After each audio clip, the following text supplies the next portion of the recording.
Hello, everyone. Glad you're tuning in to this special presentation.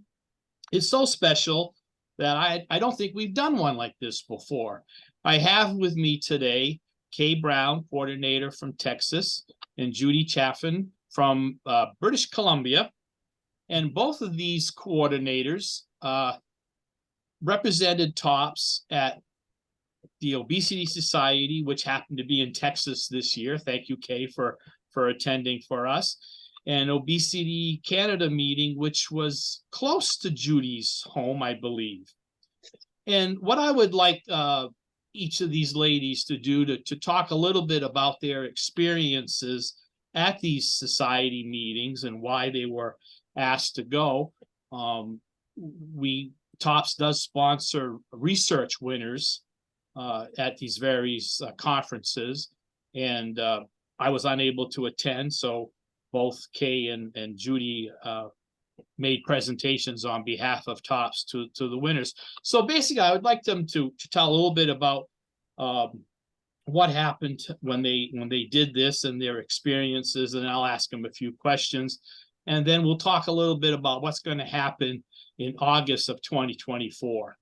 So Judy, I think you got the short straw, so you will lead off on what happened to you at the Obesity Canada meeting. Super, thanks, Rick. Obesity Canada held a summit in Whistler, which is in British Columbia, and it was a little nervous going, but it was quite exciting. Of course, the main reason for being there was to present our award to Dr. Annalijin Conklin from the University of British Columbia for her research and work with obesity. But I was able to stay for 2 days, and there were back-to-back sessions and guest speakers and keynote speakers. And then there were video ones you could go and sit, and then little ones that were done by all manner of people that are researching or developing things to do with obesity. I think that it was amazing to have so many medical professionals there who are sort of cutting edge technology and cutting edge on the medication side of things. But the biggest thrill to me was the push that fat shaming has to go, in particular from our medical community. So here were quite prestigious doctors talking down to all the other medical people in the audience and saying, you can't tell your patients they're morbidly obese. Don't blame every single affliction on their weight. So I think that was probably the most exciting thing, but there was workshops and speakers on almost every subject you can think of. It was, I wish I could have cloned myself so I could go to everyone. I filled up 2 notebooks, so it was extremely interesting. Yeah. Hey, what about your experiences for the Obesity Society? Well, I didn't spend quite as much time there as Judy did, but I did get to attend some of the seminars.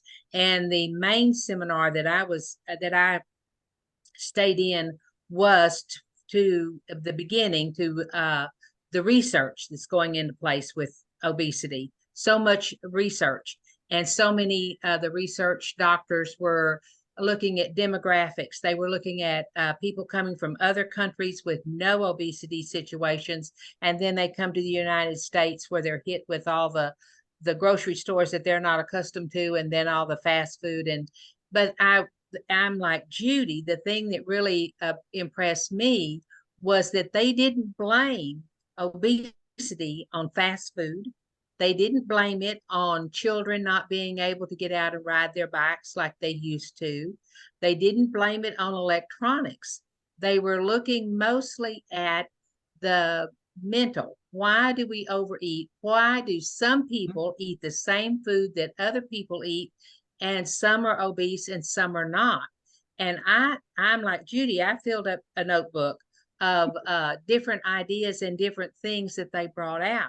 Now, I was there to present the research award to Dr. Leanne Redman, and I listened to her presentation, and she worked with gestational obesity.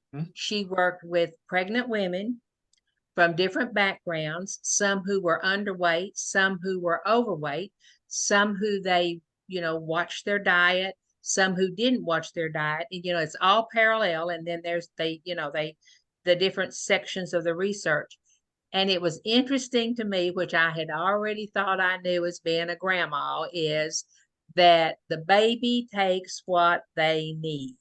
And if the mother overate and the mother gained a lot of weight during pregnancy, the baby was not any bigger than the mother who went on a diet and lost weight during the pregnancy. And I thought her research was very, very interesting. And they were, I know Judy we were just treated like royalty. They came and found us to make sure we had all the things that we needed. And our doctor in Texas was originally from Louisiana, but she's from, she didn't have a Louisiana accent, so I'm not sure what her background was, but she was so excited and so appreciative and just so much fun to be with. And even though here we sit with all these doctors, it was just so interesting, and we had the opportunity to learn ourselves sitting in these sessions. Did both of you have a sense that, we about what they were trying to do? Was it more for academia, or did you think that an average member would get needed information out of these presentations? Well, some of the ones were really a lot of statistics. And okay. And it, that kind of boggled the mind. But it got to the bottom line it was about how can we have a healthier America. It came down to that, starting with the children and going all the way through. Yeah. And Judy, absolutely agree with Kay. There was a lot of statistical information, but there was also a lot that they had a lot of slides, so you were able to see pictures. So if that's the thing you need to work with, but there was a ton of information just as a lay person that you were able to pick up, and there were other lay people there as well. But I really felt they talked to all of us. And not only the presentations put out by the speakers, but what about the exhibits they had? What type of exhibits, informational booths did they have there?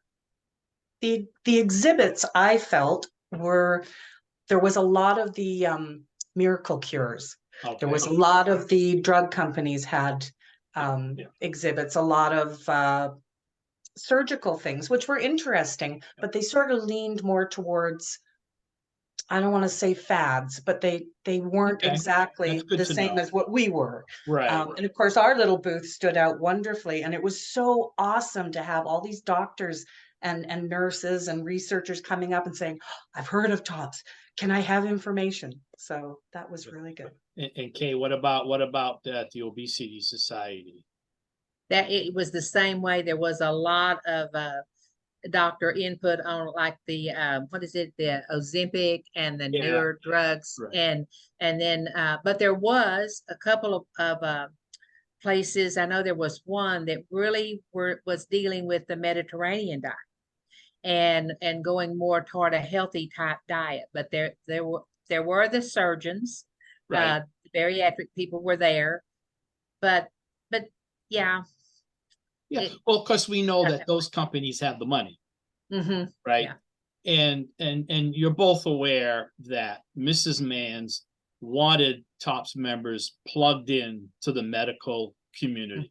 That's why she was always stating that you needed to talk to your healthcare provider to get a goal slip and to talk about what you really needed to do, because it's your own journey. So next year, on August 2024, that's why we're in the planning stages of putting what would be the first TOPS Global Health Forum, kind of like on what you described at the Obesity Society meeting, the Obesity Canada meeting, and there's another coalition, the Obesity Action Coalition.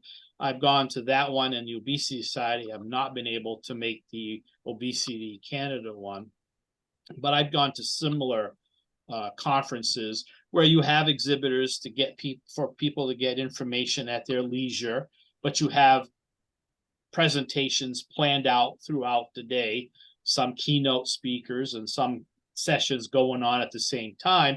And we'll talk about Judy trying to clone herself. That's another science topic we can get into.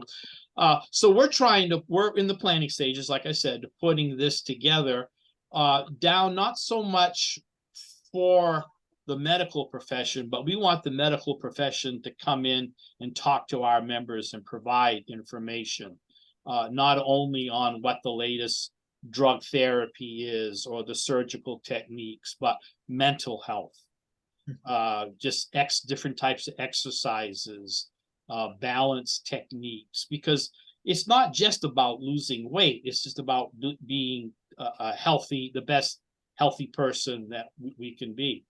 So it was interesting that you both picked up on the same things, that there's a lot of information to have, and we think we might have solved the problem about a great speaker or a topic that you want to hear.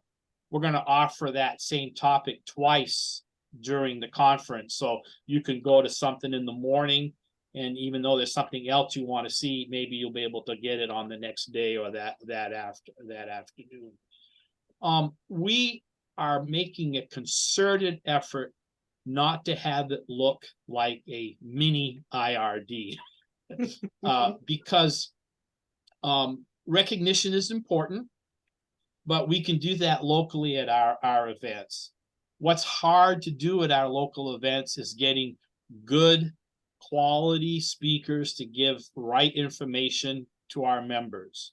Realizing that Kay, you might hear something at a meeting, and Judy, you hear something else, and I'll go to something else, but it's what we think we need to use on our journey. And that's what we're trying to do with the Seeds of Hope, with hope meaning helping obesity prevention through education, which was a cornerstone, what Mrs. Mans wanted us to do. And that stuff just couldn't be packed into an IRD. The focus was on recognition. Yeah, there was a few speakers, but now this will be the focus, where we hope will allow time for our members to ask questions after the presentation. Most of the speakers will still be there around the exhibitors and stuff, that maybe there can be some one-on-one. But even if they don't ask the question, they can get information to know what questions to ask when they go back home and they talk to their healthcare provider.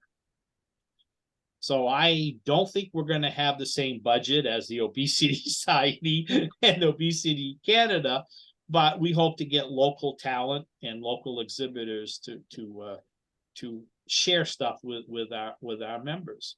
And I hope going forward that Kay and Judy, that if the committee has any questions, that we can call on you to pick your brain and say, what did they do about this or that?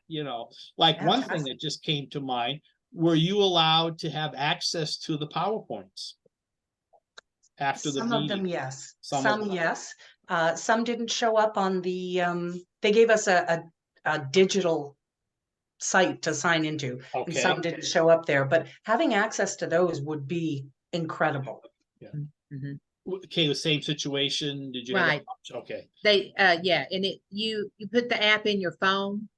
Yes. Or I download the app in my phone, and then it would pull up the things that they were saying, or you could all the slides, you could see them. But once we left, those were gone. Yeah. They didn't stay.